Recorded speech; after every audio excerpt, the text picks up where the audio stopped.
Hello everyone, welcome to lesson academy.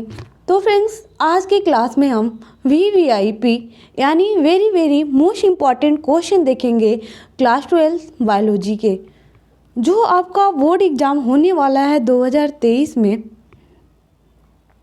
उसके लिए most important question है कौन से चैप्टर से, पुष्पी पादपों में लैंगिक जनन। और आज की क्लास में कौन से क्वेश्चन देखेंगे, ऑब्जेक्टिव टाइप क्वेश्चन। कौन से क्वेश्चन देखेंगे, ऑब्जेक्टिव टाइप क्वेश्चन, जो कि एग्ज़ाम के लिए बहुत ही महत्वपूर्ण है। और इस वीडियो को कंटिन्यू देखिएगा और लास्ट तक बने रहिएगा। फ्रेंड्स, अगर आप इस चैनल पर न्यू होंगे तो चैनल को सब्सक्राइब कर लीजिएगा और अपने फ्रेंड्स सर्कल में वीडियो का लिंक जरूर शेयर कीजिएगा। चलिए स्टार्ट करते हैं और देखते हैं कि आज का पहला क्वेश्चन क्या है। पहला क्वेश्चन है कि आवृतबीजी पौधों में पुंकेसर है मादा जननांग, नर जननांग, या मादा और नर जननांग दोनों, या इनमें से कोई नहीं। यानी आवृतबीजी पौधों में एक पुंकेसर होता है। पुंकेसर का एक और नाम क्या होगा? तो इसका करेक्ट ऑप्शन होगा ऑप्शन नंबर बी, नर जननांग। तो फ्रेंड्स, इस जो क्वेश्चन करेंगे, इस क्वेश्चन को आप लास्ट में बताइएगा कि कितने क्वेश्चन टोटल में से आपका सही होगा। कमेंट बॉक्स में कमेंट करके ज़रूर बताइएगा कि आप सभी को समझ में आया कि नहीं। और हमारे चैनल पे लेशन एकेडमी पे आपको पर डे बायोलॉजी यानी biology and other subject also सभी के क्वेश्चन पेपर प्रोवाइड होंगे और आप इसे ज़रूर देखिएगा और कंटिन्यूटी बनाए रखिएगा। सेकेंड क्वेश्चन है, एक प्रारूपिक आवृतबीजी परागकोश में लघु बीजाणु धानियों की संख्या कितनी होती है? ये भी किसका पार्ट है? पुंकेसर का ही पार्ट है, ठीक। तो उसमें लघु बीजाणु धानियों की संख्या कितनी होती है? पहला ऑप्शन है 1, 2, 3, 4। Then it's correct option option number 4, यानी घ ऑप्शन सही होगा, जिसमें 4 लघु बीजाणुओं की संख्या होती है। नेक्स्ट क्वेश्चन है, प्रतिमुखी कोशिकाएं वो होती हैं जो उपस्थित होती हैं निभागी छोर पे, अंडद्वारी छोर पे, मध्य में, इनमें से कोई नहीं। तो इसका करेक्ट ऑप्शन होगा ऑप्शन नंबर ए, निभागी छोर पर। नेक्स्ट क्वेश्चन है,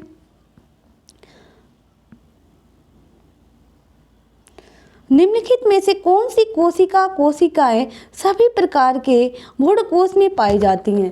ठीक, यानी सभी प्रकार के जो भ्रूण कोश होते हैं उसमें पाई जाती हैं क्या? स्वकोशिकाएं, अंड कोशिकाएं, या प्रतिमुखी कोशिकाएं, ये सभी। देन इसका करेक्ट ऑप्शन होगा ऑप्शन नंबर बी, ख, यानी अंड कोशिका।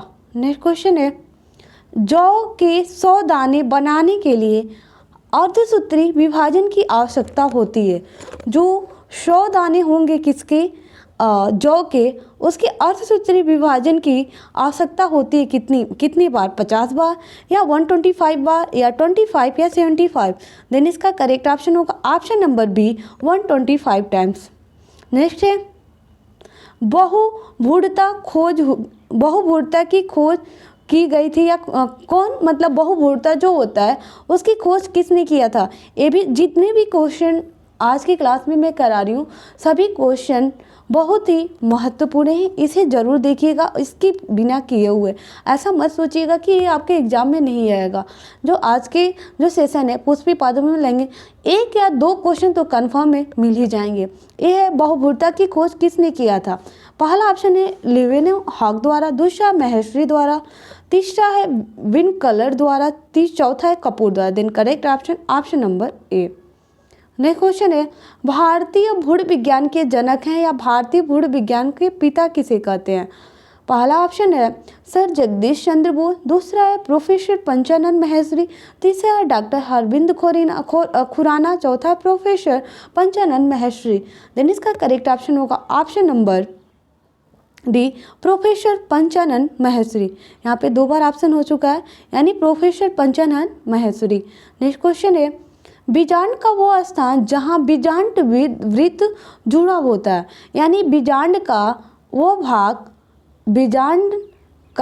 भाग जहाँ पे बीजांड वृत्त जुड़ा होता है उसे कहते हैं क्या? निभाग कहते हैं, या नाभिका कहते हैं, या केंद्र कहते हैं, माइक्रोपाइल। देन इसका करेक्ट ऑप्शन होगा ऑप्शन नंबर ख, यानी बी, नाभिका, इंग्लिश में हाइलम।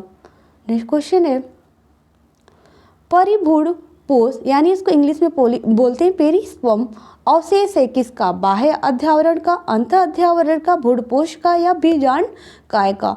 देन इसका करेक्ट ऑप्शन होगा ऑप्शन नंबर डी, बीजांड काय का। नेक्स्ट क्वेश्चन है, पराग नलिका का अध्यावरण द्वारा बीजांड में प्रवेश कहलाता है क्या? ए है निभागी युग्मन, अन्य द्वार प्रवेश, ये दोनों इनमें से कोई नहीं। देन इसका करेक्ट ऑप्शन होगा इनमें से कोई नहीं। इन तीन ऑप्शनों में से कोई ऑप्शन क्या है? करेक्ट नहीं है। देन करेक्ट ऑप्शन है कि इनमें से कोई नहीं। नेक्स्ट क्वेश्चन है, एक आवृत्ति बीजी में 100 पराग कणों को उत्पन्न करने के लिए कितनी अर्धसूत्री विभाजन आवश्यक होंगे? एक आवृत्ति बीजी में 100 पराग कणों को उत्पन्न करने के लिए कितने आवृत्ति बीजी विभाजन आवश्यक होंगे? तो इसे हम क्या करेंगे, अगर आप इसे 400 में 4 से भाग दे देंगे तो कितना आ जाएगा? 100। देन इसका करेक्ट ऑप्शन होगा option number B.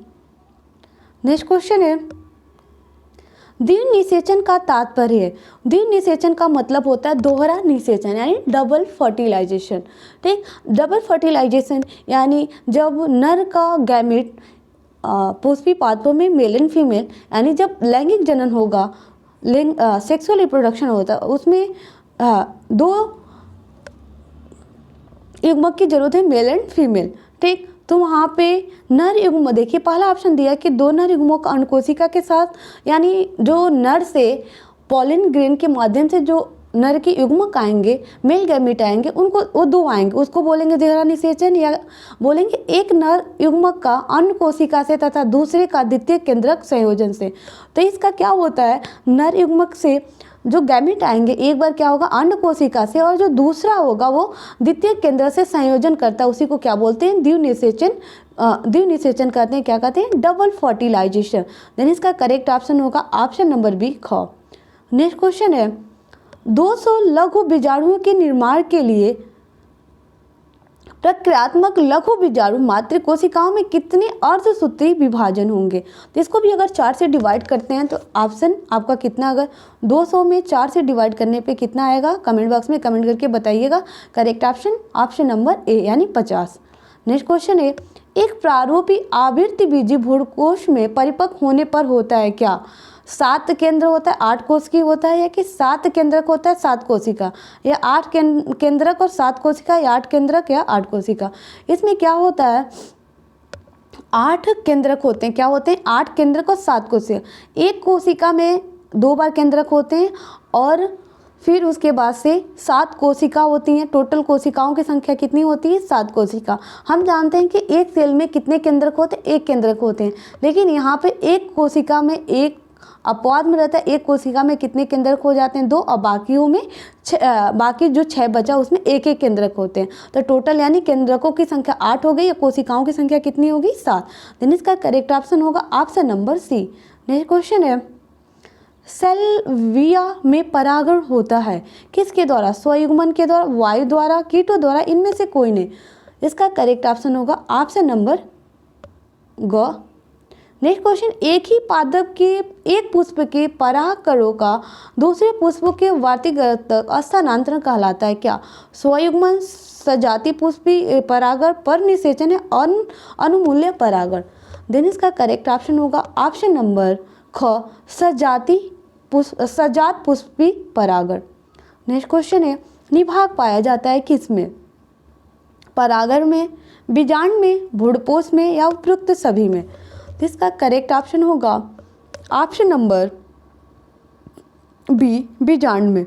Next question है, निम्नलिखित में किसमें कीट परागण होता है? गुड़हल में, अंजीर में, गेहूं में, या हाइड्रिला में? तो इसका करेक्ट ऑप्शन होगा ऑप्शन नंबर ए यानी क, गुड़हल में। नेक्स्ट क्वेश्चन है, पुष्पी पादप का कौन सा भाग अगुणित है? यानी इसमें से कौन सा ऐसा भाग है जो अगुणित है, यानी उसका डिवाइडेशन नहीं हो सकेगा, यानी n है और 2n, इसको बोलते हैं गुणित, इसको बोलते हैं अगुणित। पहला है जड़, पत्ती, नर युग्मक, युग्मनर। इसका करेक्ट ऑप्शन होगा ऑप्शन नंबर ग, नर युग्मक। नेक्स्ट क्वेश्चन है, अमरबेल होती है। अमरबेल एक प्रकार का क्या है? परजीवी है। तो क्या होता है? पूर्णतः परजीवी होता है, किस पे आधारित रहता है? तना पे। तो option A is correct option. पूर्णतः तना परजीवी होता है। अमरबेल एक प्रकार का क्या है, परजीवी है। परजीवी का मतलब क्या होता है कि दो उसमें जीव रहेंगे, एक जीव को क्या होगा, लाभ होगा, और एक जीव को क्या होगा, हानि होगा। ठीक, एक जीव को लाभ होगा, एक जीव को हानि होगा। और जो अमरबेल है वो किसी पेड़ पर लिपटा रहेगा, उससे क्या होगा, उसको भोजन मिलेगा, और जो जिस पेड़ से लिपटा रहेगा उसको क्या होगा, हानि होगा, और वो पूर्णतः तना परजीवी है। करेक्ट ऑप्शन अगेन क्या, क। नेक्स्ट क्वेश्चन है, आवृतबीजी पादपों के पुष्प के नर जनांग को क्या कहा जाता है? यानी नर जनांग का एक और नाम क्या है, पुमंग, जायंग, स्त्री केशर, या इनमें से कोई नहीं। तो इसका करेक्ट ऑप्शन होगा ऑप्शन नंबर ए, पुमंग। नेक्स्ट क्वेश्चन है, आवृतबीजी पौधों का भ्रूणपोष होता है क्या? द्विगुणित होता है, बहुगुणित होता है, त्रिगुणित होता है, अगुणित होता है। देन इसका करेक्ट ऑप्शन ऑप्शन नंबर ग, त्रिगुणित होता है। नेक्स्ट क्वेश्चन है, दोहरा निषेचन होता है किसमें? तो कहीं भी आपके एग्जाम में पूछ दे अनावृत्ति बीजी और आवृत्ति बीजी, तो आप ऑप्शन मार के आएंगे आवृत्ति बीजी, क्योंकि आपके सिलेबस में जिस भी कुल का पढ़े हैं वो एंजियोस्पर्म यानी आवृत्ति बीजी का पढ़े हैं। ठीक, तो करेक्ट ऑप्शन ऑप्शन नंबर घ।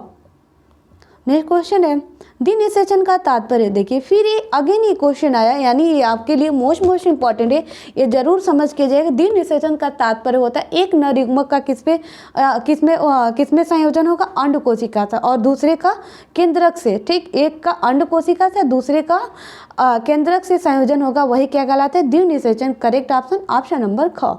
नेक्स्ट क्वेश्चन है, बीजांड का वो स्थान जहां बीजांड वृंत जुड़ा होता है उसे कहा जाता है क्या?